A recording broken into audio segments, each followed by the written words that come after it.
Breaking news చూస్తున్నాం. మహారాష్ట్ర కొత్త సీఎంపై ఉత్కంఠ కొనసాగుతుంది. బీజేపీ పెద్దలను మహారాష్ట్ర నేతలు కలవనున్నారు. ఫడ్నవీస్ వైపే బీజేపీ పెద్దలు మొగ్గు చూపుతున్నట్లు తెలుస్తోంది. షిండే వర్గం చెరో 2.5 ఫార్ములా ముందుకు తీసుకొస్తుంది. సీఎం సీటు తనకే కావాలంటూ ఏక్నాథ్ షిండే పట్టుబడుతున్నారు.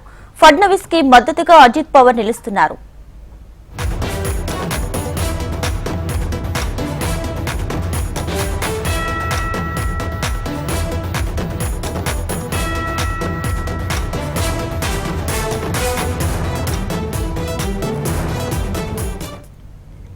మహారాష్ట్ర కొత్త సీఎంపై ఉత్కంఠ కొనసాగుతుంది. బీజేపీ పెద్దలను మహారాష్ట్ర నేతలు కలవనున్నారు. అయితే ఫడ్నవీస్ వైపే బీజేపీ పెద్దలు మొగ్గు చూపుతున్నట్లు తెలుస్తుంది. షిండే వర్గం చెరో 2.5 ఫార్ములా ముందుకు తీసుకొస్తుంది. సీఎం సీటు తనకి కావాలంటూ ఏక్నాథ్ షిండే పట్టుబడుతున్నారు. ఫడ్నవీస్ కి మద్దతుగా అజిత్ పవార్ నిలుస్తున్నారు.